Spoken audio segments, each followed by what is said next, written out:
question for you. How many of you, I'm asking all of you also, have seen the Christmas TV special called The Charlie Brown Christmas? A lot of adults have. Have you ever seen that? I really don't remember. I don't know if I've seen it. There are a lot of them to choose from these days. So, anyway, when we were young, there weren't that many, and that was a big deal to see Charlie Brown Christmas. Anyway, so in case you haven't seen it, there is a scene in that show where Charlie Brown and his sister Sally are together, and Sally is writing a letter to Santa. Okay? She writes out a whole list of toys that she wants, right? And she finishes her letter by saying, but if that is too much to carry, just send cash. Does anybody remember that? Just send cash, she says. Okay. Well, Charlie Brown, of course, does his best good grief reaction because he can't believe that his sister is that greedy. And she says to him, and these are the important lines to remember, all I want is my fair share. All I want is what I have coming to me. Okay? So she thinks that she's writing a letter to Santa and talking about her fair share. Well, we all think we deserve things, don't we? Okay. Any ideas what things you think you deserve? Or is that too much thinking on a Sunday morning? What things do you think you deserve? Rain. Rain. It would be nice, wouldn't it?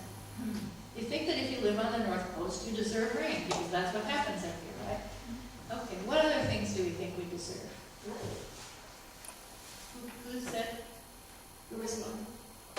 What'd you say? Money. Money. Yes, we think we deserve money. Okay, all right. Yeah, that if we work, we think that we deserve money. Okay, well, what happens when we don't get those things? We don't get what we want. And how do we feel about that? Sad. You feel sad, don't we? Okay. You feel sad, you feel resentful, you feel like, I deserve that, why don't I get that? Okay. Cheated. Okay, that's another good one, isn't it? Okay, well, the workers who picked grapes in Jesus' story expected to be paid for their work. Okay? So when the owner of the vineyard comes and he hires workers early in the morning, they agree, and he agrees, that he will pay them a certain amount, the normal amount for a day's work. That sounds pretty reasonable, right? Okay. So they're expecting that, and they go and they work the whole day. But the owner isn't satisfied, which is kind of an interesting thing. And it's not that he isn't satisfied that the work isn't getting done. No, he isn't satisfied that some people don't yet have the opportunity to work. It's like he keeps going back to see if there's somebody else who could work, who could be invited to work. Okay, so he does that right up until almost the end of the day, almost quitting time. Just about an hour before quitting time. And then the owner tells his manager, call the workers and give them their pay, starting with the last people who were hired and going back to the first. Okay, so that's interesting. The workers who were hired an hour before quitting time receive as much money as if they'd been working all day. You're probably really happy about that, right? Feels like a gift, right? Okay. You want to work out there. He wants that kind of a job. Okay, well, the manager who keeps giving the workers the same amount, those workers are looking at how much they have, and especially those who are hired the first thing in the morning, they think that they're going to earn more, right? Because they've been there all day long. They've been there when it was hot, and they worked all day long. But they get the same amount as everybody else. Okay, so then they start grumbling, right? Because they're comparing what they have received to what those who didn't work as long received.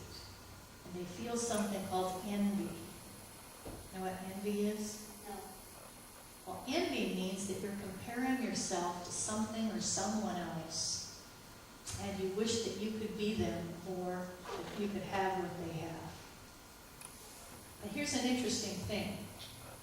They receive receive enough to feel worthwhile, to feed their families, the amount they agreed to receive, right? Why should they feel envy? They said from the beginning, yeah, that's fine, you can pay me that. They have enough. But it's so hard to realize that when they're comparing themselves to others and saying it's not fair. I want to tell you a personal story. I was never any good at PE. I wish that I was many times.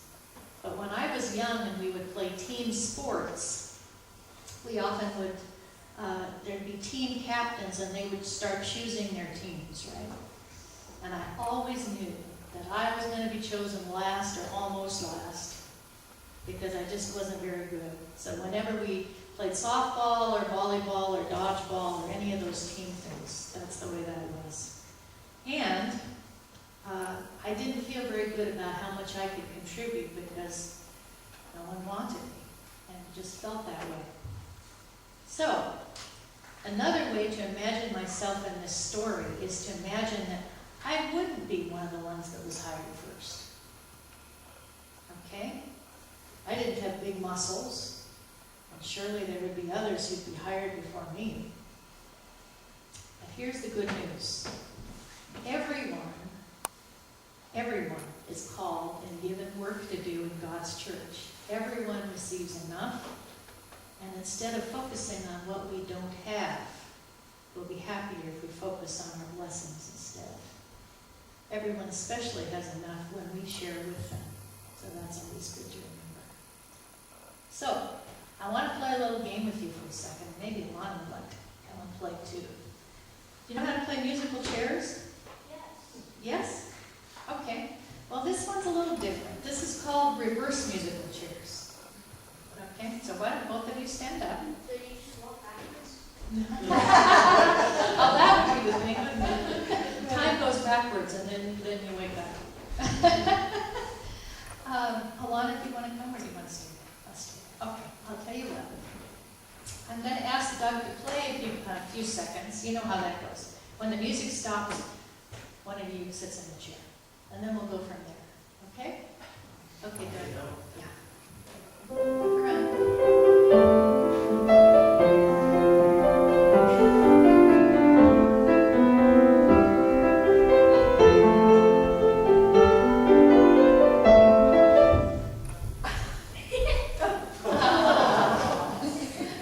Okay, so Stephen sat down. Now just a minute, we're not done playing. Just a second, we're not done.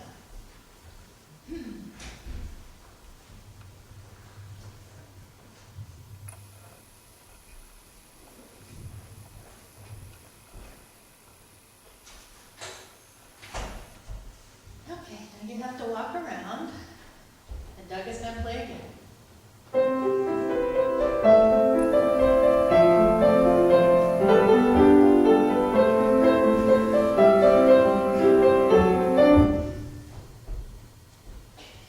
Okay, Mackenzie, you did it. Why did the chairs? Oh, isn't that interesting? He said you're supposed to run to the chair so nobody takes it from you. Well, there wasn't anybody to take it from her, was there? There's air.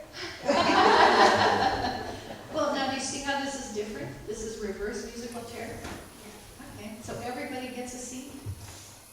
That's how that goes. And it's kind of like this story because people kept being added all along. So chairs are being added and everybody gets to sit down, right? Okay.